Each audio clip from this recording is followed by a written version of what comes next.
para todos. Como saben, tuvimos nuestro Congreso de Mujeres. ¿Qué? Y realmente fue una gran bendición. Tuvimos una palabra muy buena de parte de María del Sol, de parte de Ruth. Ruth va a estar compartiendo la tercera reunión, así es que pues está abierta para el que quiera también escucharla. Y pues subimos ahí mujeres compartiendo. El que abrió el congreso fue el pastor para hablarnos a las mujeres y fue también una palabra de gran bendición. Y yo quisiera comentarles algo, porque fue una palabra que Dios estuvo hablando más profunda de conocer a Cristo. No hubo los llamados aquí al frente, pero Dios empezó a obrar en cada lugar. Hubo sanidades, hubo salvación, hubo liberación. Y sabemos que Dios está trabajando. Cuando tú oras por algo, después tú vas a ver el resultado. Entonces estamos hablando de las promesas de Dios. Y yo toqué un tema que se llama: la promesa del pacto de Dios es inmutable. Y entonces estaba viendo aquí en el diccionario de lo que es inmutable, y dice que es algo que no cambia, algo que es inmutable, que no se transporta, que no se transfiere, que no cambia de ningún ladito, algo que no cambia nada, no cambia su forma, no se remueve, no se transforma y no se voltea. O sea, todo lo que sea inmutable, todo lo que no cambia absolutamente nada, así son las promesas de Dios. Lo que es mutable, no sé si se acuerdan de esa palabra, de mutaciones, que hay animales que han sufrido mutaciones y que el hombre ha sufrido, quiere decir que ha sufrido cambios, que se le ha quitado una parte, que se le ha agregado otra parte, que hay mutaciones. Pues lo contrario de esos cambios es lo inmutable. Y las promesas de Dios y la palabra de Dios y el sacerdocio de Jesucristo como sacerdote Melquisedec es inmutable. O sea que estamos confiando en un Dios que no cambia. Si Él ha dado promesas en la palabra, esas palabras, esas promesas son inmutables. Si te ha dicho que tú y tu casa serán salvos, tú te vas a dar cuenta, y a lo mejor ni te das cuenta dónde tocó a esa persona, a ese familiar que llegó a la salvación antes de partir de este mundo. Porque acabo de oír un testimonio de algo que pasó en los últimos momentos de la vida de una persona que antes no había querido oír el evangelio. Y también en la vida, en mi familia, en mi casa, mi padre poco antes de morir, después de como 20 años de cristianos, también él recibió al Señor y vimos la promesa de Dios de la familia, que seremos salvos. Entonces hay muchas promesas si tú las lees en la palabra, y quiero que sepas que lo que Dios dijo, eso es y será y sucederá, porque lo que Dios habla es verdad. Entonces en el libro de Hebreos 6 vamos a leer en el versículo 13 esta promesa del pacto. Dice: porque cuando Dios hizo la promesa a Abraham, no pudiendo jurar por otro mayor, porque no hay otro mayor que Dios Padre, que Dios Hijo, que Dios Espíritu Santo, cuando Dios le dio esa promesa a Abraham, juró por sí mismo. Imagínate a Dios hablando con Abraham, diciéndole: te juro por mí mismo, porque no hay otro nombre más grande. Por eso en los mandamientos de la ley de Dios dice: no jurarás el nombre de Dios en vano, porque es el nombre supremo, es el que está por encima de todo nombre, es el nombre que tiene poder. No podemos jurar en otro nombre. Entonces, porque Dios hizo un pacto con Abraham y juró por sí mismo y le dio una promesa. Y esa promesa está en el libro de Génesis.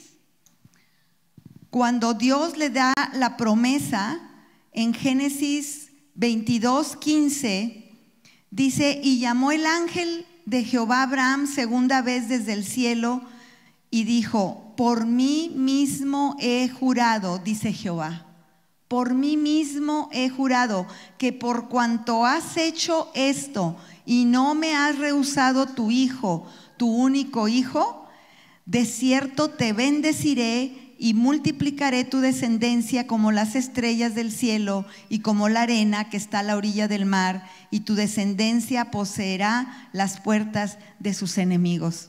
Y sabes que yo tomo esta promesa también, porque somos hijos de Abraham y porque dice: por cuanto me has obedecido y porque no has rehusado darme a tu hijo.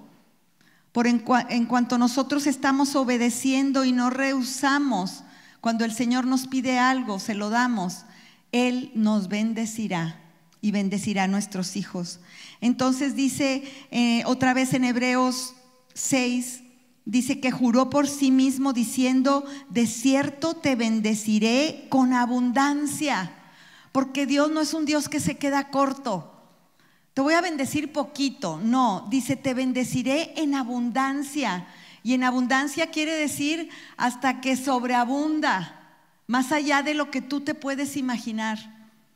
Y dice: y te multiplicaré grandemente. Y eso fue lo que hizo con Abraham, y nos seguimos multiplicando, tanto física como espiritualmente, muchos hijos de Dios. Porque imagínate desde cuándo le dio esta promesa a Abraham. Han pasado nada más de Cristo más de 2000 años, y no sé hasta Abraham cuántos miles de años, y nos seguimos multiplicando. Entonces estamos viendo una promesa de Dios que se está cumpliendo, porque somos familia de Abraham, somos hijos de Abraham en la fe. Entonces en versículo 15 dice: y habiendo esperado con paciencia, alcanzó la promesa. Siempre cuando tú estás esperando una promesa de Dios va a implicar paciencia. Se desarrolla la paciencia porque tú quisieras que fuera ya y ahorita, y quisieras que ya rápido. Pero ¿sabes qué? Mientras llega la promesa, nosotros esperamos con paciencia. Y la paciencia es un fruto del Espíritu Santo.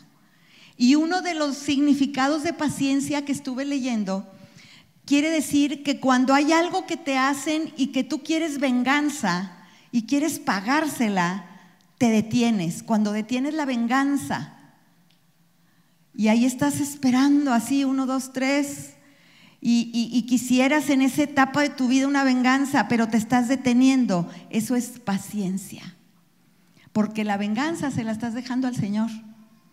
Esa es una promesa de Él. Entonces, cuando tú te detienes, cuando tú esperas confiadamente, no es nada más una paciencia que está ahí sentada, es una paciencia que actúa en fe, que espera confiadamente que el Señor va a cumplir su palabra. Y hasta ahorita ha cumplido muchas palabras, porque las promesas de Dios también son profecías. Y dice: y yo te bendeciré y será salva tu casa. Está hablando como futuro, pero es que son palabras proféticas que Dios nos está dando. ¿Y quién es el espíritu de la profecía? Jesucristo. Dice en el libro de Apocalipsis que Él es el espíritu de la profecía. Él es el que escribió este libro. Entonces todas las palabras proféticas que están en este libro se van a cumplir, porque las promesas de Dios son inmutables. Y quiere decir desde la eternidad hasta la eternidad, porque Dios no tiene principio ni tiene fin, y todo lo que Él dice es desde la eternidad hasta la eternidad. ¿No te emociona esa palabra inmutable? Y de ahí nos agarramos nosotros para decir: lo que Dios dijo es verdad, y tengo paciencia para esperar mi promesa.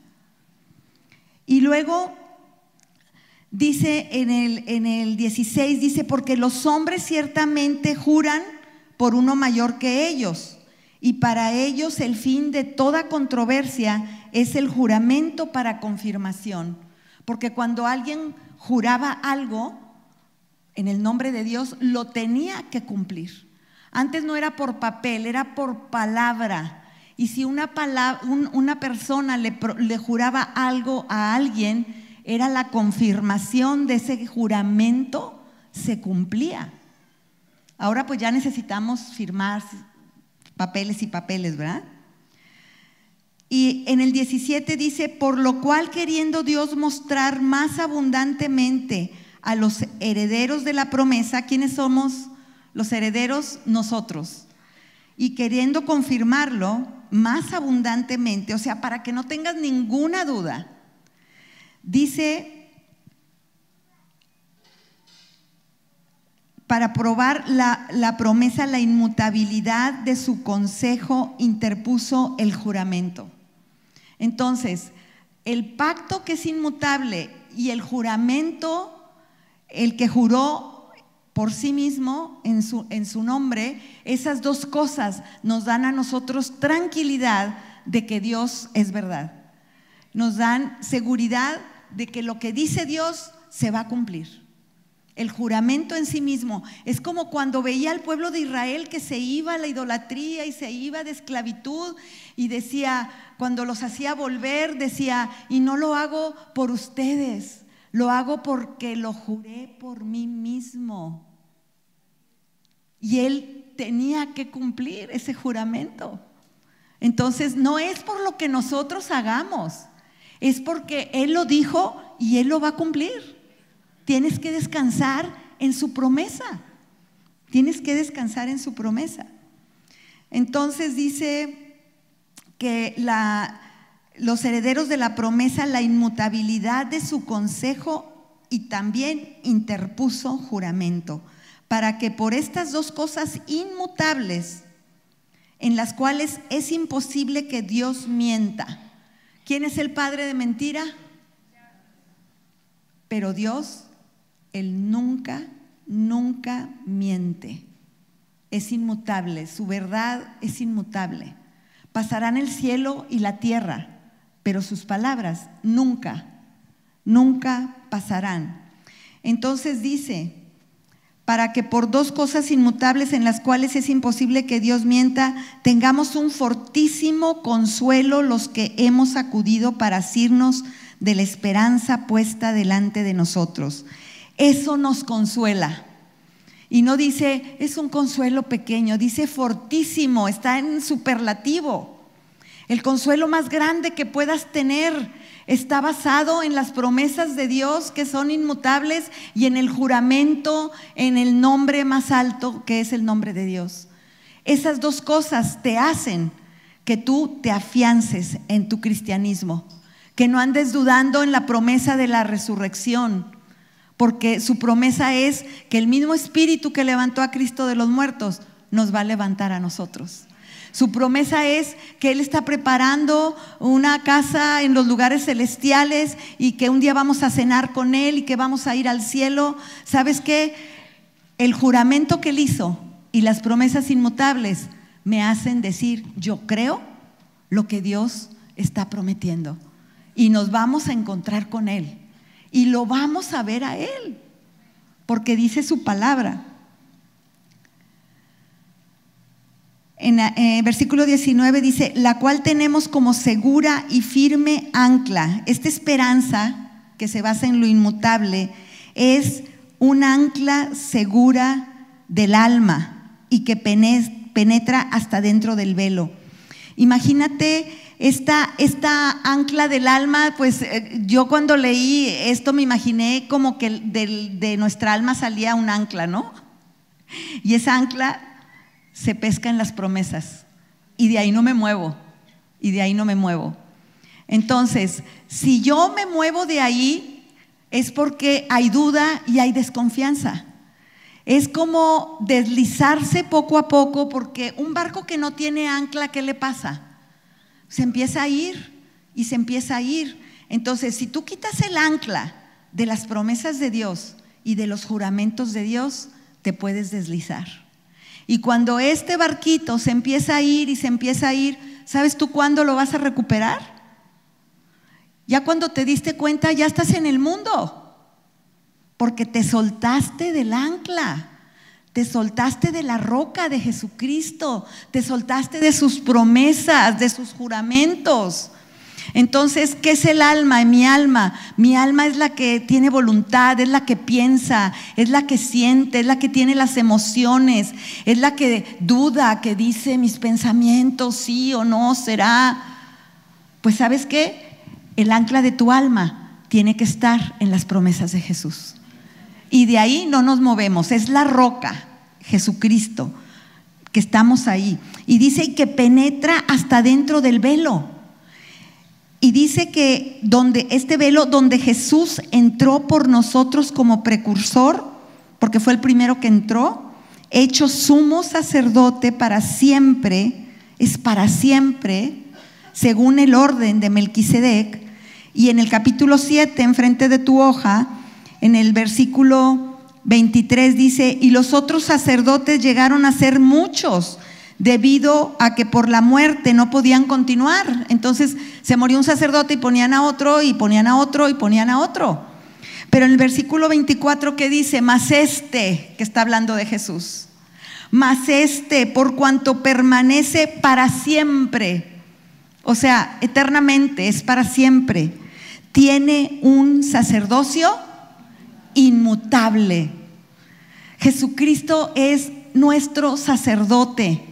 Es el que abrió el velo a través de su sangre, de su sacrificio, el que entró al Padre y dijo: chicos, ahora ustedes pueden entrar también, porque por medio de mi sacrificio en la cruz ya no va a haber sacerdotes que vienen y otro porque se murió y otro porque se murió, porque ahora yo soy el sumo sacerdote Melquisedec para siempre y para la eternidad, el que está sentado a la derecha del Padre, al que tú puedes recurrir y pedir y clamar.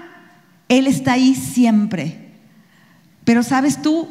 Por esa inmutabilidad de lo que Dios prometió, nosotros podemos entrar a través de ese velo a la presencia de Dios. Sí, dale un aplauso al Señor, porque es inmutable, sus promesas son inmutables.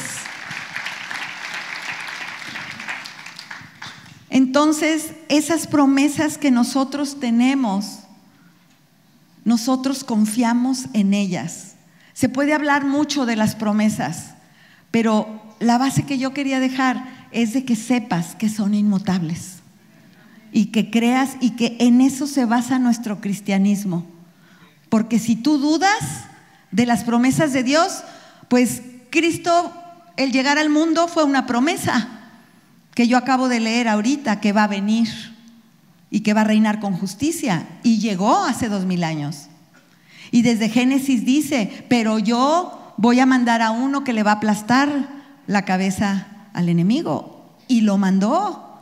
Entonces, si Él pudo mandar a Jesucristo, si pudo que siendo Dios, por medio del Espíritu Santo, naciera de una mujer que se llamaba María y cumplió su promesa, ¿tú crees que no pueda cumplir las demás? Entonces, las promesas de Dios son sí y amén. Y son sí porque no son no, ¿verdad? Son sí y amén porque así son, y porque son sí, y porque Dios dijo que era así, porque se van a cumplir. Cuando tú ores, coge la palabra de Dios, toma una promesa y habla la promesa. Hay una escritura que leí, que ahorita no la puse aquí en esta parte, pero dice que cuando Él vuelva a Jerusalén, dice que va a poner guardias o guardas en todo alrededor de Jerusalén. Y dice: y ellos estarán clamando hasta que se restaure. Y en otra versión decía: estarán clamando a Dios las promesas, porque el pueblo de Israel tenía muchas promesas de restauración. Entonces, cuando se ponen las guardas alrededor de la ciudad de Israel, están ahí los intercesores y están reclamando: Señor, tú dijiste que nos restaurarías, tú dijiste que nos darías nuevo cielo, tú dijiste que nosotros estaríamos arriba de nuestros enemigos, que los íbamos a vencer. Y entonces ahí estaban reclamando las promesas, los guardas, porque el que se pone a reclamar las promesas y a interceder son los que hacen que bajen del cielo a la tierra las promesas, porque en el cielo ya están, porque son inmutables, pero ahora hay que bajar las promesas, hay que creerle a Dios. Amén. Pues Señor, te damos gracias porque tus promesas son inmutables y de ahí, Señor, no nos movemos. Creemos cada palabra que está en la Biblia, creemos cada promesa que tú has puesto. Y si alguien aquí está reclamando una promesa, Señor, yo te pido que se afiancen de la inmutabilidad de la promesa y que se afiancen del juramento que tú hiciste por ti mismo, para que ellos entiendan y crean que esa promesa va a ser verdad y viene para su vida en el nombre de Jesús. Amén.